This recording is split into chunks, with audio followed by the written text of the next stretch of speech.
All right, guys, we're back with another Ashes of Creation video for you all. We have some really exciting stuff for you today. So Steven, about 15 minutes ago, just posted our first extensive patch notes. And this is the first time I've seen any, at least during my testing time. And if you just want to read through those patch notes, I will leave them in the description below, but I'll be reading over them, going over a few things, as well as mentioning a few things that I noticed during play that were not included in the patch notes. And we actually had a pretty lengthy talk about this during our show last night. We were saying how we were really hoping we would get more extensive patch notes and a little bit better communication. So for those who have been watching me for a while, you may know that my only real criticism of Intrepid at the moment has been some communication issues. So I really hope this is the start of a lot more communication. And I will leave a link to that show, Two Guys and a Bard, in the description below. We have a lot of fun doing that show, and we actually have some great Ashes discussions during it. So go check it out if you haven't already. Also, still only about 20% of viewers are subscribed. Definitely hit that subscribe button if you want to stay up to date with all the content and really become a member of this community. Also, likes and comments help get this video out to more people so we can grow this awesome community. But with that said, let's get into the video.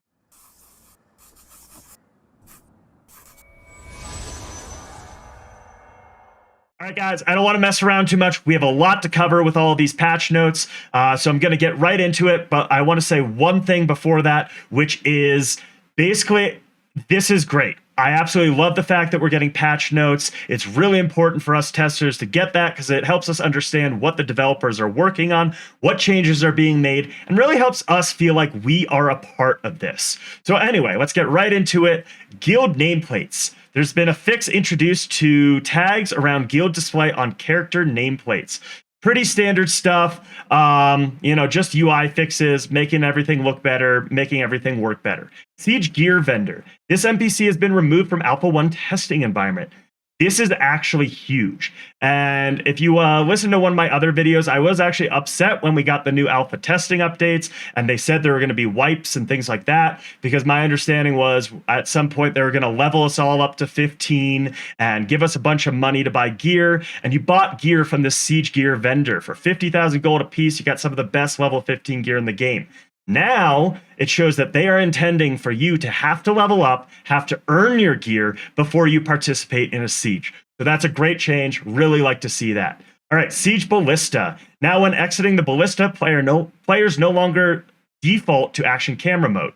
And also, interacting with the Siege Ballista, Crate will now spawn a Ballista. So just smoothing things out with the Siege Ballista there. Really good stuff. Starrow's Hunger, movement and animation fixes. So that's one of the bosses. And I don't know everything they've done, but seems like they're just going in and making the boss fights feel smoother, work better. That's great, because that's a lot of our in-game content. That's what we're gonna, really dive our, sink our teeth into later on in this testing. Crafting UI, refresh bug and persistent for crafting items fixed. Wasn't familiar with that bug, but hey, UI fixes are always great. Brood Queen, hit react bug resolved. Wasn't familiar with that one, just goes along with smoothing out a lot of the boss fights so we can really sink our teeth into them. Elite mobs, EXP table fixed and damage values fixed. This one is actually huge. So I'm assuming they increased the EXP from elite mobs, and I don't know if damage values were increased or decreased. I would assume with the EXP increase, the damage values were also increased. But this may mean that getting a group together and farming elite mobs may be a really efficient way to grind out some EXP. We'll have to see. As I said, right after this video, I'll be streaming. Come hang out. We'll be testing a lot of this stuff out. Devotion, I believe that's one of the cleric skills. Skill fix now to always hit. Wasn't familiar with it not hitting before, but hey, sure. Corpses. Corpse lifetime has been adjusted to remain shortly after looting. This one is great. So if you watch our world first hidden Inferno dragon kill, you notice as soon as we kill the dragon, it gets looted and the corpse disappears. That kind of breaks the immersion. And also, I would have loved to, get the group together, get all our guild that spent hours and hours farming the Emberstone Talisman mats together and get a screenshot. So it's just a great change overall. So where are we here? Looting, adjusted item callouts and added FX to corpses. Not sure what the item callouts are. And as I said, anything I'm saying, I'm not sure what this was. If you know what the bug was, definitely let me know in the comments below, because I would like to know what they're fixing here. But the FX to corpses. So I'm assuming that if a corpse has loot on it, you'll get some sparklies or something. That's just a great positive change overall.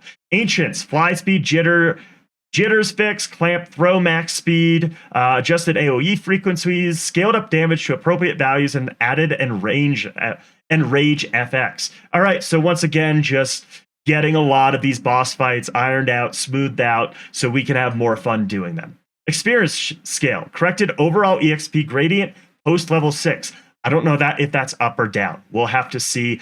Also, there was some requests from in the Discord for them to post whether they were doing up or down changes to some of this stuff. And To said she would ask the team if they would start doing that in the future. I think that would be positive, just so we know the intent, right? Are you trying to increase or decrease this? They said they'll never post the actual exact numbers they've changed, but they can potentially tell us if they went up or down. So that's good.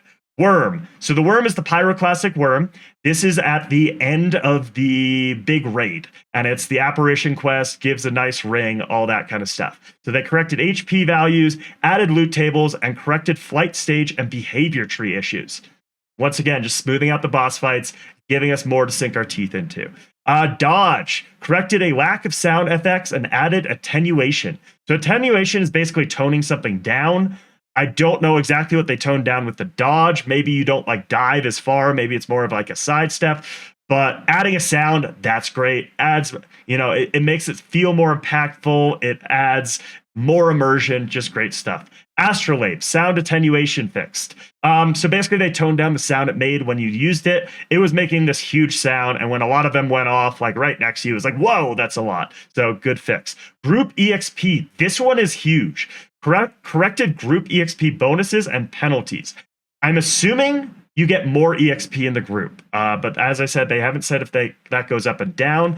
But before this, you didn't really want to be in a group because you split the EXP directly in half.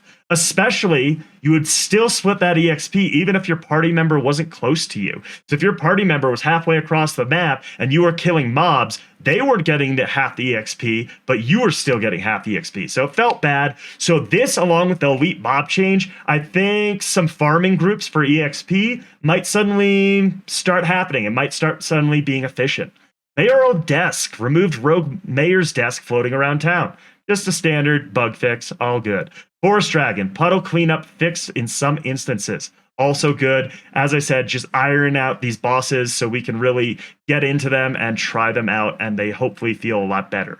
VFX, fix issues with particles being orphaned and lingered. So if you watch, I believe it was the second Siege video on my channel, which is the one where we were defenders, you'll notice that every time we were leaving the throne room, you would just see black holes from mages and the AoE from the clerics, and they'd just be sitting there. There are tons of them just lingering as we were exiting the throne room. Sounds like they're fixing that.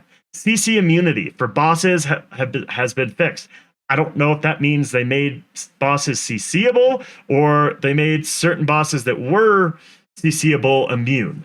I've seen it go both ways. I've seen some dragons that you can't CC and others that you can.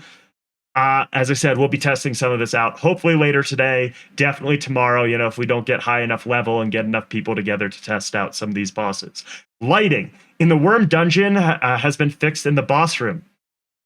Hopefully it just looks a lot better, I guess. As I said, when we get in there, we'll see. Wyndon's Dialogue, quest completion issue result. That's great. There's a specific quest in the starting zone that you just couldn't turn in. Sounds like that's been fixed. Nightbloom quest. Remove party shared credit on Nightbloom quest. Increase marker radius for Unleashed. First objective.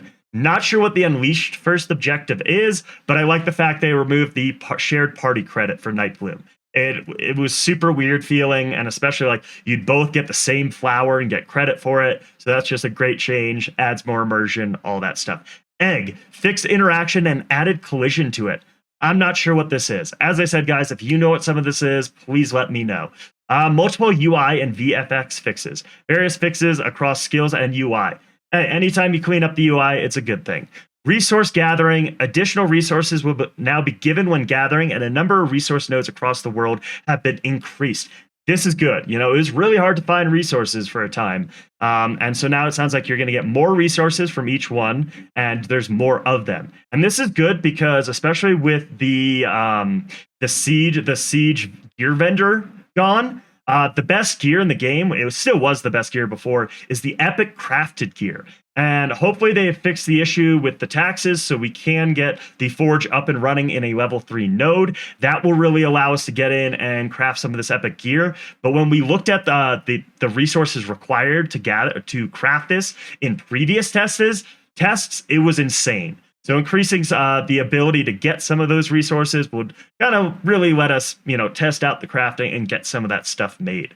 Dungeons, variable population changes, new abilities, and Den Mother and Flame Scarred Corruptors. So yeah, this is good stuff. As I said, I'm starting to think that dungeons are now going to be a somewhat efficient way to grind out EXP and levels. We'll have to see. Castigation, increased base cooldown of rank 1 castigation from 15 to 18, and change second rank upgrade from an instant heal to a cooldown reduction back down to 15 for an overall nerf of the ability. This is good.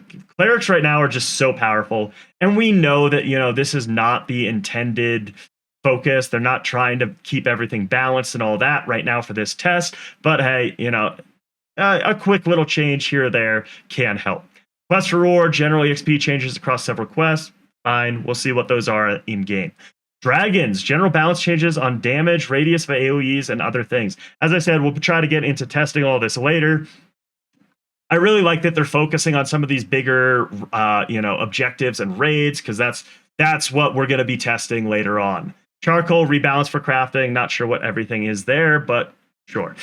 We've taken security here. We've taken several steps to address the repeated DDoS probes and malicious actors in the game. And while we understand there will always be unfortunate occurrence of hacking and DDoS attacks on games in general for the remainder of eternity, we hope that those people doing this will engage with us on these issues and help us refine Ashes into the best possible game for a genre we share love for. We'd ask those people to please not disrupt the testing with these type of attacks and instead bring these security concerns to us directly. We are, after all, gamers looking to create and play an MMO to make us proud. Yeah, I mean, I'm betting you some of these malicious people want the game to fail. That's why they're doing it. They're not going to respond to this. But hey, he's also saying there might be a job opportunity here, guys.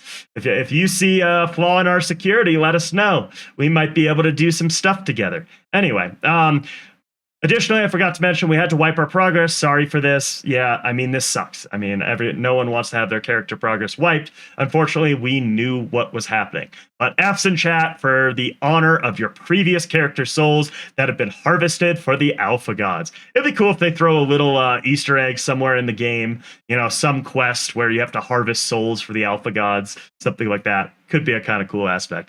Anyway, and then he finishes up with a little intent comment. To be clear, our desire is not to wipe at all for Alpha 1 month-long testing, and hopefully we'll not have to do this again.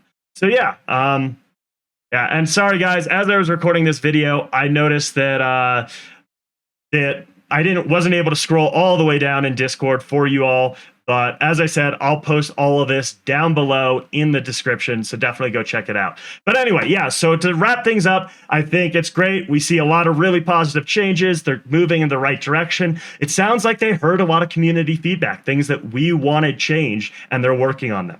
So great stuff here. Absolutely love it. Let me know what you guys think about all this stuff, and come hang out with me on Twitch today as we test out and figure out what some of these changes were, up or down, and how they overall feel. But anyway, thanks for tuning in, guys, and we'll see you on the next one. All right, and for those of you who stuck around to the end, we have a little bonus clip here, so something that was not in the patch notes. Now when you die, all of your loot gets dropped into a chest. So it's kind of like a corpse. We'll have to mess around with this when we get into testing today and see exactly how we can mess with this and what happens, especially when a bunch of people die together and stuff like that.